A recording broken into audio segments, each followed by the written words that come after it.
Boa noite. Que bom que a gente pode estar dando uma pausa na nossa semana, dando uma pausa no nosso corre-corre e podendo parar um pouquinho e refletir um pouquinho na palavra de Deus. A gente hoje vai conversar um pouco, vai trabalhar um pouco com vocês sobre o tema de tudo que a gente precisa é amor.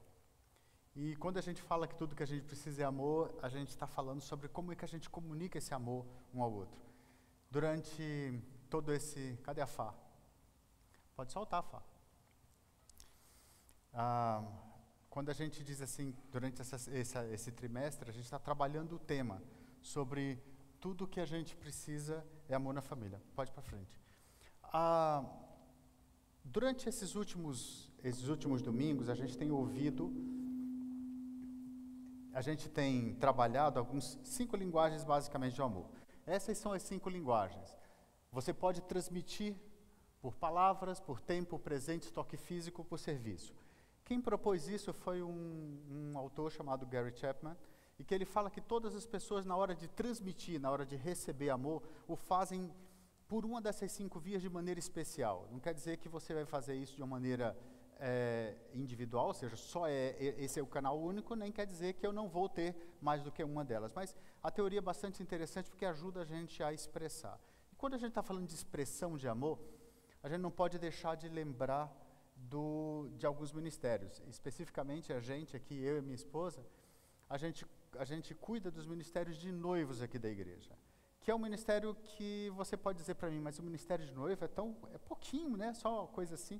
A gente ontem estava compartilhando aqui como Deus tem feito. Deixa eu compartilhar um pouco com vocês. Uma vez a gente estava aqui no hall da igreja e veio um casal e trouxe um outro casal e disse assim, eles querem casar. Aí eu falei, que bom, né? Que bom que vocês querem casar, Deus abençoe vocês. Não, você não entendeu. A gente quer casar daqui a 60 dias. Eu falei, que bom, vocês são corajosos. 60 dias para preparar uma festa, tudo é muito pouco tempo. Não, mas a gente quer casar. Quando eles saíram, uma pessoa chegou do meu lado e falou assim, cuidado com ele, pastor, que ele é ateu convicto. Eu falei, bom, até aí, né? Tudo bem, Deus pode agir, né? E aí a gente marcou, vocês não querem fazer, a gente faz um acompanhamento com os noivos, a gente vai fazer um estudo bíblico.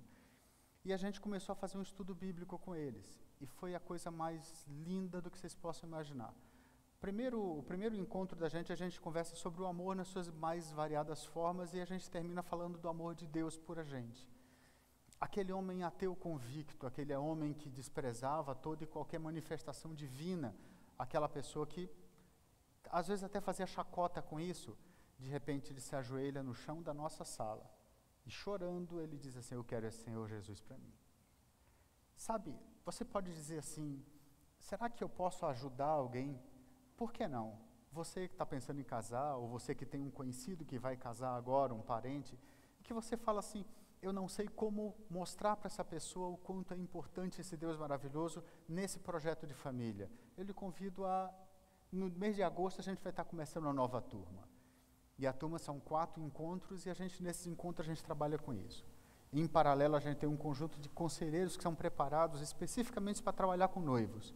E a gente sabe que são pessoas, casais, homens e mulheres de Deus, que querem se dedicar e querem cuidar cada vez mais desse ministério tão importante. Ore por esse ministério. Satanás não gosta quando as famílias vão bem. Satanás não gosta quando relacionamentos vão bem. E ele sabe da importância que tem um bom casamento, tem um bom preparo. Porque a gente precisa aprender a expressar esse amor maravilhoso que Deus tem por a gente. E o Gary Chapman ajuda a gente nisso. Durante esse trimestre a gente trabalhando, e a gente já falou sobre o amor que é transmitido através de palavras, ame com as suas palavras, que o pastor Lisânias trouxe há 2 domingos atrás, e o pastor Rivanildo falou sobre o tempo, sobre dar tempo de qualidade para eles. Hoje nós vamos falar sobre amando através de presentes, ou então doando e se dando também para mostrar isso aí. Ok, Fabi? Está me ajudando? Tá, isso aí, presentes, ok. Então vamos lá. Eu vou trazer uma estatística para vocês. Você fala assim, mas qual é a minha linguagem do amor? Eu não identifiquei. Calma, a gente vai chegar lá. Antes de mais nada, eu queria te dizer uma coisa. 75% das pessoas gostam de falar a sua linguagem do amor com a mesma linguagem que eles querem receber. Ou seja, se eu gosto de tempo de qualidade, eu normalmente dou o tempo de qualidade. 25% das pessoas falam uma outra linguagem. Falam uma linguagem, ou seja, amo de um jeito específico e recebo, e gosto de receber de uma outra maneira. Então, a primeira coisa que é bom para você avaliar é dizer assim, como é que eu me sinto amado? Como é que eu me sinto amada? Como é que aquela pessoa que está do meu lado transmite esse carinho e esse amor que ele sente por mim de maneira específica? E, normalmente, isso tem muito a ver da maneira como você tem feito, a maneira como você tem falado. Uma dessas maneiras é o que a gente vai trabalhar hoje aqui, é sobre presentes. E quando a gente está falando de presentes, a gente vai começar dizendo assim, o que presente não é? Aí fica mais fácil para a gente começar uma dinâmica interessante. Vamos lá. Mateus capítulo 6, verso 1 e 2, diz assim, pode ir para frente. Vamos lá. Vocês leem todo mundo junto comigo? Então vamos lá. Quando fizerem, tenham cuidado para que o seu gesto não vire peça de teatro. Pode até ser um bom espetáculo, mas Deus não vai aplaudir. Essa versão é da Mensagem, então ela é uma versão assim um pouco mais modernizada, meio interpretada, mas é legal você dizer assim, nas versões tradicionais, dizer assim, que uma mão não veja o que a outra está fazendo. Mas olha que coisa interessante, ele está dizendo assim, cuidado quando você faz o bem, ou seja, quando você está demonstrando o seu amor, quando você está se expressando de alguma forma, quando você está dando presentes, cuidado para que isso não pareça um teatro, não pareça fingimento, não pareça só mais uma máscara. A gente se veste de tantas máscaras, gente, no dia a dia, a gente tem uma máscara social que a gente se relaciona, a gente tem uma máscara profissional que a gente se relaciona com os nossos colegas de trabalho, a gente tem às vezes uma máscara religiosa, que a gente vinha para, agora eu me virei crente. Aí eu sento, fico super cuidadoso aqui. Às vezes aí eu saio daqui, o carro, tem alguém que me corta ali, de repente eu esqueci toda a minha máscara, e aí eu volto a ser quem eu era. O que a gente está querendo dizer, o que Jesus falou aqui, é assim, cuidado. Quando a gente faz o bem, quando a gente pratica o bem, quando a gente está demonstrando o nosso amor, principalmente através de presentes por alguém, cuidado, senão, se parecer fingimento, isso não vale nada, isso passa de máscara. Quais são as razões erradas para a gente dar um presente para alguém? Vamos lá, eu vou colocar alguns aqui que a gente pode ajudar. Vamos lá, Fabi? Olha aí. Primeiro, vanglória. Vanglória significa, estou fazendo para ser bem visto. Foi isso que aquele fariseu fez quando ele chegou lá e aquele homem rico mandou dar sacos de dinheiro de oferta lá no templo. E aí chegou uma viúva rica, uma viúva pobre e coloca uma moedinha. E Jesus fala que aquela viúva saiu justificada, e enquanto que aquele outro saiu frustrado com o que ele teve. Quando a gente procura dar presentes por vanglória, é assim, imagina um marido e mulher. Está querendo e fala assim, você não me elogia? Você não fala nada? E é muito complicado isso, a gente dá por vanglória. Outra forma para criar dívida. É assim, eu dou, mas um dia eu vou cobrar, tá? Então, a gente prepara, estou dando, mas daqui a pouco vai ter volta. A outra coisa é segunda intenção. É aquele cara que dá flores, mas ele está pensando que ela agora vai esquecer aquele problema, aquela briga que eles tiveram de manhã e quem sabe rola até um namorinho depois, não sei o quê. Segunda intenção. Fica claro, não acha que você está enganando ninguém. Você não está enganando, não tem jeito, você não está enganando ninguém mesmo. Gente, essa talvez seja uma das formas mais fingidas que a gente tem. Porque a gente aprendeu que todas as coisas têm um preço. E por isso, algumas vezes a gente tenta compensar isso. É um erro que você cometeu e que você quer dar um presente para compensar aquele erro. Gente, não tem jeito. A gente não pode apagar o nosso erro. Sabe qual é o tratamento para um erro? Pedido de perdão. É isso que se trata. Mas não, as pessoas acham que, eu vou comprar aquele brinco na Gasterne. Você se endivida, mas sabe por quê? Porque você acabou de dizer uma palavra dura com a sua esposa antes de sair? Não é assim. Não é assim que se faz. Razão errada. Chantagear. É aquele negócio que, aquela criança pequenininha que chega para o pai, chega para a mãe e fala, peguei essa flor para você. Mas por quê? Porque ele está querendo manter o pai e a mãe na frente e fala assim, olha, mas me deixa ir para aquele passeio que você não estava querendo me deixar. Numa tentativa de negociar, de barganhar. Infelizmente, pós-queda, todo mundo acaba, de alguma forma, sendo prejudicado. Ou então por insegurança. É aquela pessoa que quer compensar a sua insegurança. Será que ele me ama? Será que ela me ama? Será que meu pai me ama? Será que meu filho me ama? Aí como é que você faz? Dá um presente para tentar fazer o que não pode ser feito com presentes. A linguagem de presentes não tem a ver com dar nesse sentido. Tem a ver com você fazer isso com toda a expressão genuína do seu amor. Quando você coloca naquele ato de doar um presente, pode passar, Fabi. Você está, o presente só é presente quando é dado com expressão genuína de amor, e não como um esforço para ficar cobrindo erros do passado ou problemas do passado. Compensação não existe, gente. Tem uns casais que acham que a coisa funciona da seguinte maneira: olha, você fez uma coisa errada hoje, então você me dá direito de fazer uma coisa errada amanhã. É assim que funciona? Não. Não existe conta corrente de coisas, de bondades e de maldades quando a gente se relaciona com as pessoas. Ninguém faz um balanço para dizer assim: olha, vale a pena manter uma amizade com você, por quê? Porque você já me perdoou 3 vezes, eu só perdoei 2, então tem 1 ainda que eu estou devendo. Não é assim que funciona. O presente é alguma coisa que você dá, mas você dá de uma forma material, que você expressa. Vamos ver como é que Jesus orienta a gente? Vamos lá, Fabi?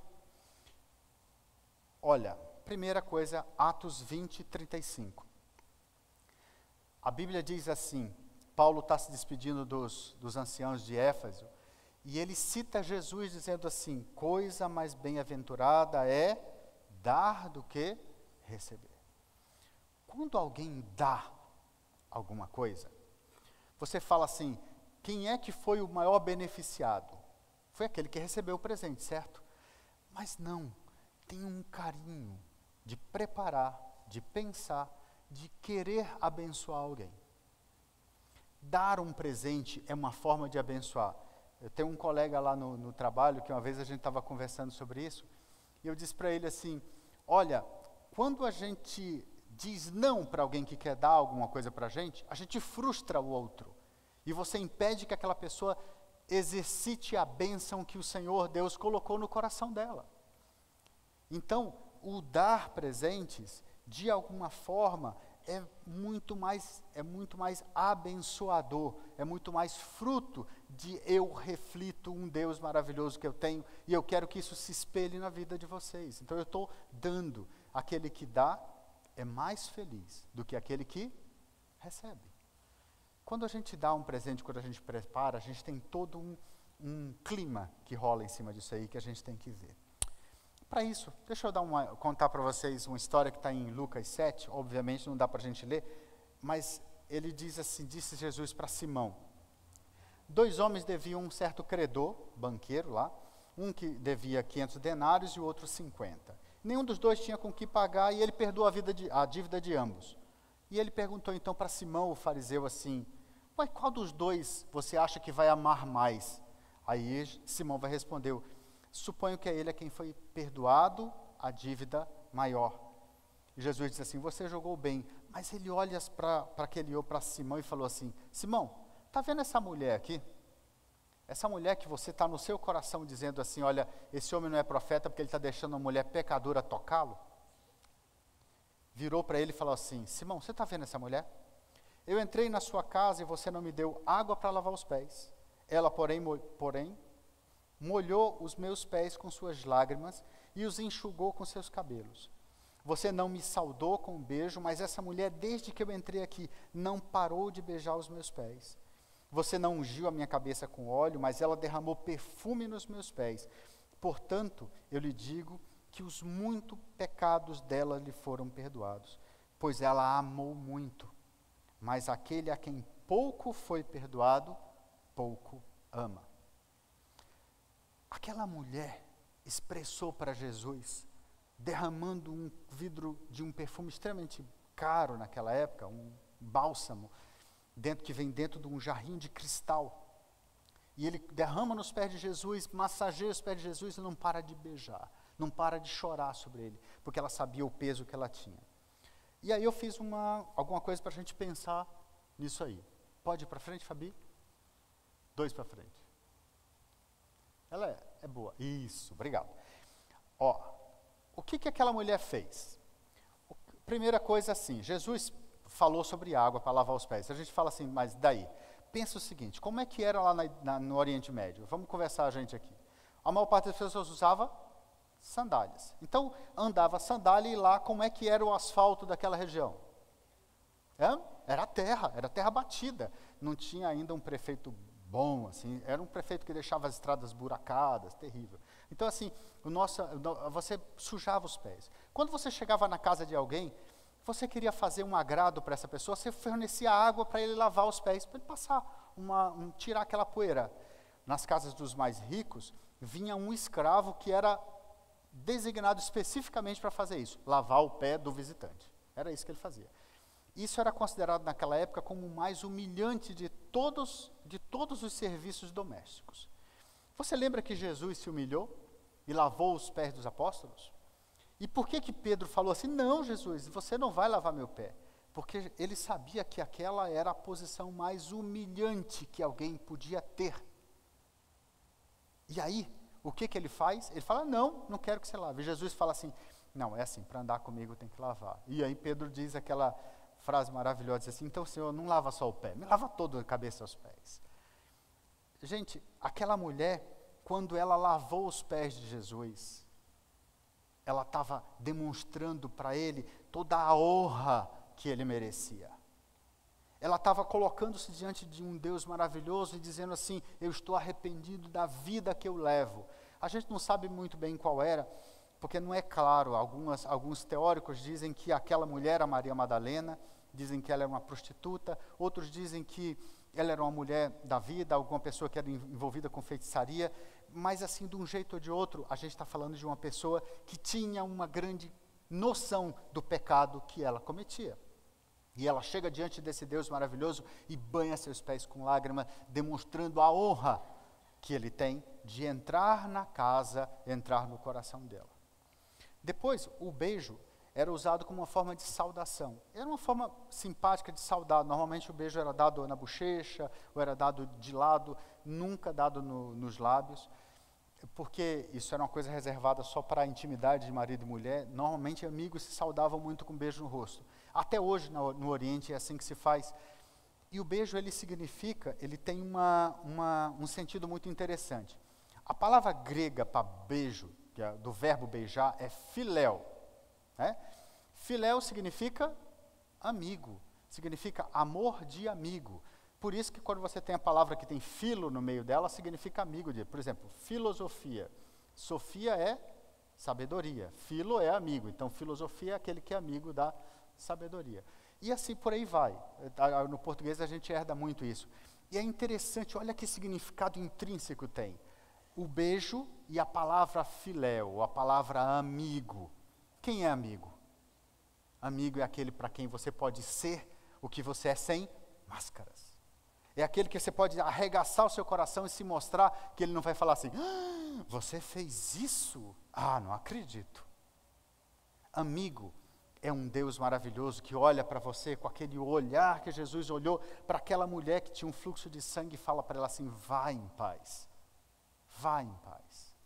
os teus pecados estão perdoados. Amigo é isso, e beijo significa essa demonstração de amizade. Aquela mulher beija os pés de Jesus, ela diz assim, Senhor, eu quero a tua amizade, eu quero a tua comunhão, eu quero a tua intensidade na minha vida. Ela presenteia então Jesus com isso, com o reconhecimento da amizade, do carinho de um Deus que se relaciona, e não é só um Deus que está longe lá no céu, que está olhando para mim como quem olha assim e fala, está aí.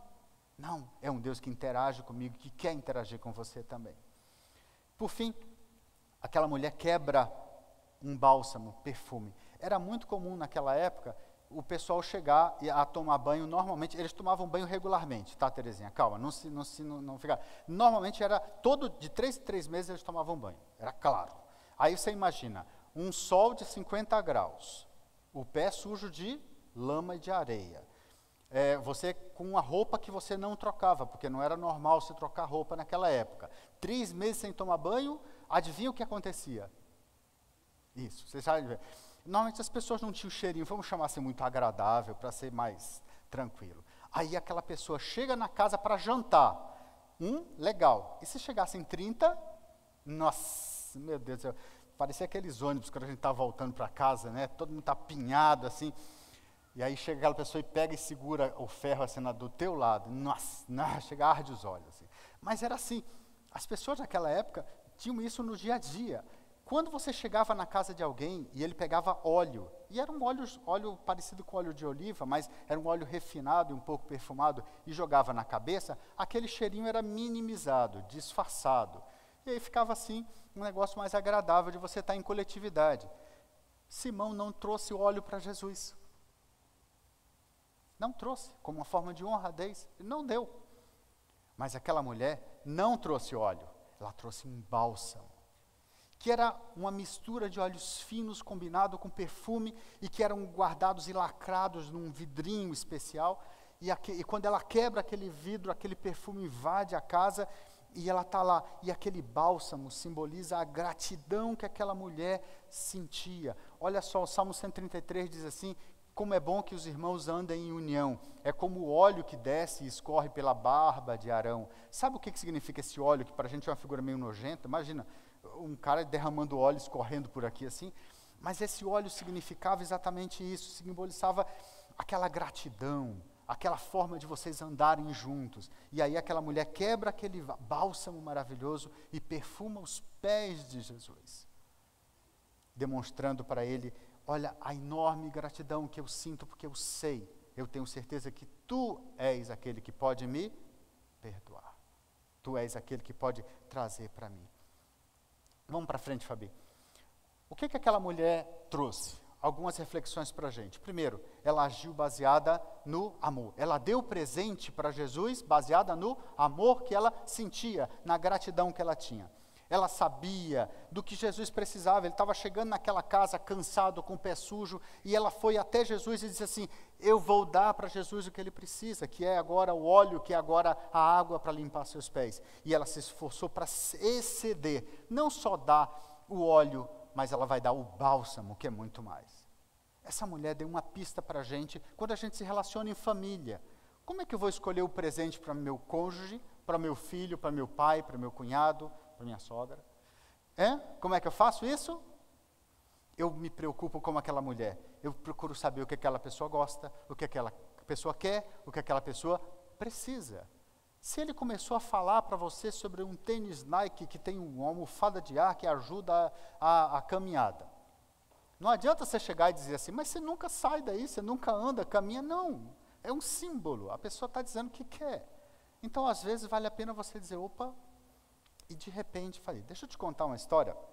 Um dos meus casais de conselheiros, a Camila e o Valteci, eles são muito queridos.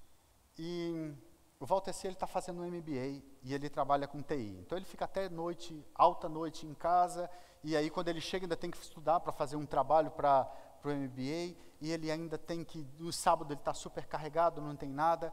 2 dias atrás, a Camila disse que levantou, olhou no criado mudo dela, tinha uma rosa, só uma rosinha.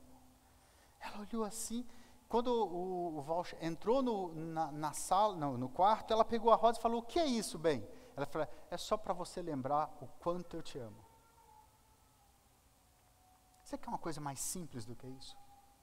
Você quer um presente mais singelo do que esse, que deve ter custado para ele, não, 3, 4 reais no máximo. No entanto, qual foi o significado que isso trouxe para a relação deles? Ela agiu como uma mulher, ele agiu como uma mulher, ele sabia do que ela precisava, do que ela queria, e ele procurou exceder o valor que o presente tem intrínseco, não é isso? Agora, a minha pergunta é para cada um de nós aqui, para a gente refletir. Como é que você retribui o amor que você recebe? Como é que você devolve o muito amor, primeiro que Deus lhe deu? O muito amor que ele se encarnou na forma de homem, viveu como homem entre nós, andou e caminhou conosco aqui.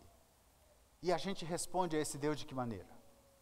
Como é que a gente coloca diante desse Deus maravilhoso tudo aquilo que a gente gostaria de dar em gratidão a Ele, como resposta materializável do que eu tenho para Ele? Como é que você tem colocado a sua vida? Você tem também quebrado um vidro de bálsamo? Ou você é aquele que olha assim e fala, não faz só óleo, porque Deus só precisa do óleo mesmo, né? Só o óleo já resolve, né? Como é que você excede? E a outra coisa é como é que você se relaciona em relação àquelas pessoas que estão na sua família. Você procura uma ação prática, você se preocupa com isso e você tem uma forma criativa de devolver na forma de algum tipo de objeto material que materialize o seu amor, ou você faz que nem Simão, você fica olhando e fala assim, olha, já fica aí, né? Essa mulher nem é digna de tocar nos pés de um profeta. E aí você começa a ficar, na sua família, gente, você é responsável por transmitir amor, por receber esse amor. Quando eu falo assim, transmitir e receber o amor, eu estou querendo dizer que você tem que ter uma preocupação sobre como é que você tem que fazer.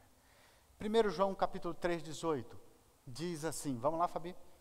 Filhinhos, não amemos de palavra nem de boca, mas de ação e verdade. Chega de teoria, gente.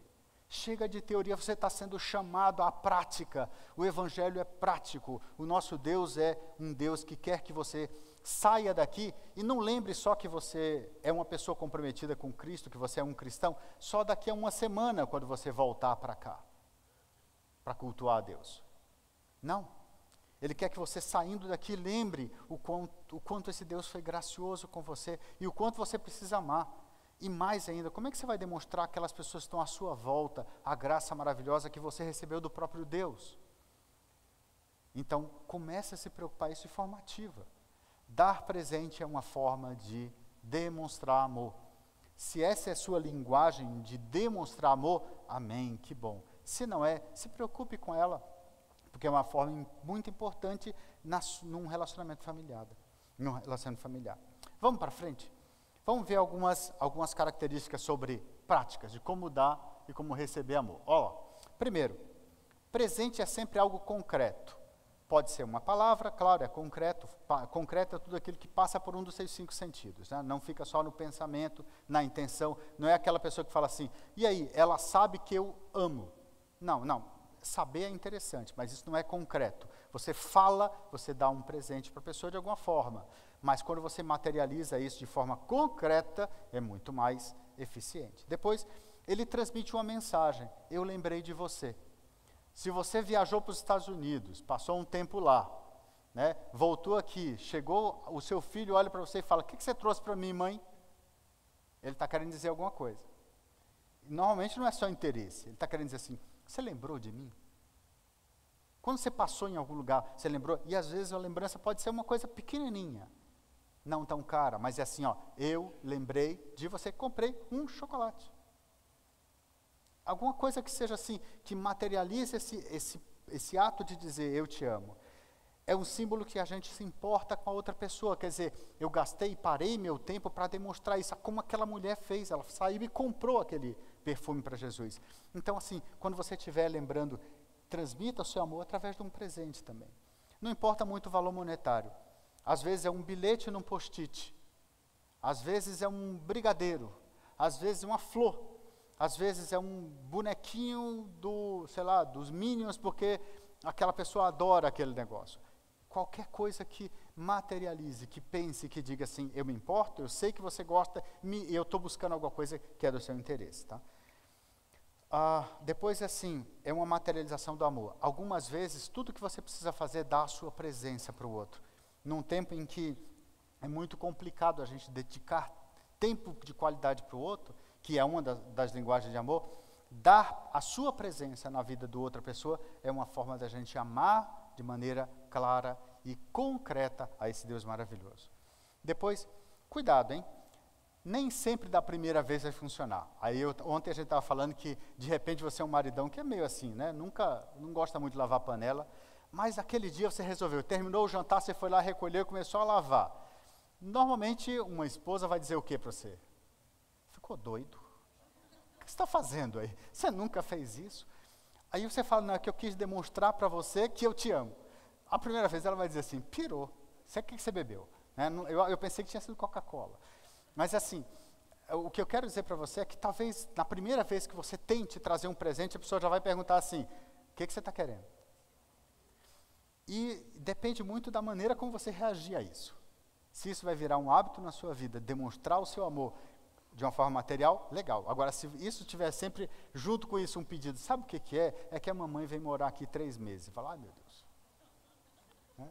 Então, assim, cuidado, né, quando você estiver negociando isso. Presente não deve ser usado para compensar ou para comprar o outro de forma nenhuma. Lembra disso, hein? Nunca. Porque uma vez que você enverede por esse caminho, não tem volta.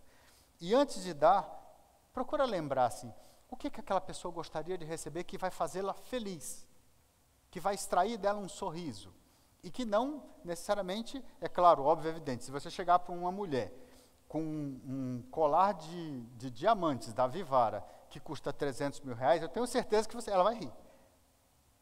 Agora, eu quero ver você fazer essa mesma coisa com um orçamento limitado, aí, tendo uma nota de 20 num free shop de um aeroporto. Aí você vai ter que ser criativo. Pois pense assim, se desafie nesse sentido. Para quando você trouxer alguma coisa, e eu estou falando marido, estou falando mulher, estou falando de filho para dar para os pais, eu estou falando de pais para presentearem filhos, estou falando de irmãos presenteando irmãos. Eu estou falando que quando a gente exerce isso num ambiente controlado de família, tudo aquilo que a gente planta, a gente colhe. Se a gente souber cultivar isso, a gente vai ter. Hoje de manhã o pastor Humberto pregando, ele repetiu isso várias vezes. Tudo que a gente planta, a gente colhe. Escolha bem a semente que você vai plantar, porque é isso que você vai colher. Então escolha bem qual o tipo de presente que você quer dar. Concluindo, qual o maior presente que a gente tem que estar sempre em mente quando a gente vai lembrar? Vamos lá? Romanos 5,8 diz assim: mas Deus dá prova do seu amor para conosco, em que quando éramos ainda pecadores, Cristo morreu por nós. Cristo morreu por você. Cristo morreu por mim. E eu gosto muito de lembrar a cada um de vocês. Tomás, quando Jesus estava pregado naquela cruz, se esvaindo com seus últimos suspiros, ele olhou para Deus e disse assim: Senhor, um dia vai nascer uma pessoa chamada Tomás, que vai cometer esse monte de erro aqui. Não impute sobre ele o castigo que ele merece. Senhor, eu quero pagar o preço por Tomás. Tinha nome e tinha sobrenome. Não foi assim, estou morrendo por um rumo de gente. Não. Jesus dava seu nome e colocou o seu nome diante do Pai. E morreu pelo seu pecado. E ele nominou e falou assim: põe em cima de mim o castigo que é dele, Senhor. E esse castigo foi tamanho para esse Deus maravilhoso, que na hora de morrer ele fala: Pai, por que você me abandonou? Porque ele sentiu a angústia do desespero de uma vida sem Deus de verdade, na plenitude do que ele tem. O seu pecado foi depositado sobre os ombros, sobre cada uma daquelas chagas que Jesus tem. E ele pagou o preço do nosso pecado, do seu e do meu pecado, para que a gente pudesse desenvolver em nós o espírito de gratidão que aquela mulher teve lavando os pés do Senhor Jesus. E assim, cada um de nós se comprometesse a demonstrar esse amor maravilhoso no nosso ambiente de família, no nosso ambiente de trabalho, no nosso ambiente de igreja, na nossa comunidade, com aquela pessoa que está do nosso lado, que a gente ama, mas aquela pessoa que está do nosso lado, que nem sempre merece todo o amor que a gente dá. Esse Deus maravilhoso morreu por você e morreu pelo outro. E quando você quer materializar a sua forma de amor, sua linguagem de amor, e você quer fazer isso, faça através de um presente, porque essa é a sua linguagem de amor predileta ou predominante, então faça isso. Mas lembre-se de fazer isso baseado na intenção verdadeira, baseada num sentimento de gratidão primeiro a Deus e depois de abençoar aquela outra pessoa que está do teu lado. Baixa a sua cabeça agora. Eu queria, antes da gente encerrar, que todos nós fôssemos à presença de Deus agora nesse momento. Que você pense na maravilha. Primeiro comece lembrando da maravilha que é ter o amor desse Deus. De um Deus que te ama com uma intensidade infinita, que não tem início, não tem fim. e que te abraça e que te quer no reino dele. Sinta agora o braço do Senhor Jesus em volta do seu ombro. Sinta agora o calor da respiração dele no seu pescoço. Ele está te abraçando agora e dizendo assim: filho, filha, eu te amo. Eu te amo muito. Eu te amo ao ponto de morrer por você. Agora, lembra das pessoas que estão seus queridos. Lembra da tua família, teu marido, tua esposa, teus filhos, teus irmãos, cunhados. E eu queria que você primeiro agora pensasse com amor e se comprometesse diante desse Deus dizendo: eu vou demonstrar de alguma forma meu amor por essa pessoa. E se for de uma forma material, como a gente viu aqui, que ele seja baseado nesse amor. Se comprometa a esse Deus maravilhoso por isso. Santo Deus e Pai, nós vamos à tua presença te implorar misericórdia, confessar, Senhor, que nós não sabemos o que fazer. Te dizer, Senhor, que nós somos pequenos, que nós somos tolos e quantas vezes a gente age como criança. Ó Pai, que seja a tua mão poderosa, o teu Espírito Santo poderoso, Senhor, que vai nos inspirar, que vai colocar em nós a vontade de retribuir ao outro o amor que tu nos deste, e que a gente possa comunicar esse amor, que a gente seja agente teu, reflexo da tua personalidade, Senhor, na nossa personalidade. Ó Senhor Deus, abençoa cada um de nós que aqui estamos, Senhor, e recebe essa oração como forma de culto, gratidão, Senhor, com as nossas lágrimas lavando os teus pés, com os nossos cabelos, Senhor, enxugando essas lágrimas. Que tu receba, Senhor, o beijo que nós damos agora nos teus pés. Que tu receba, Senhor, o perfume precioso que derramamos agora. E que esse perfume perfume não somente esta casa, mas perfume também a nossa família e todos aqueles que estão ao nosso derredor. Abençoa, Senhor, a cada vida que aqui está. Nós te imploramos no nome santo de Jesus. Amém.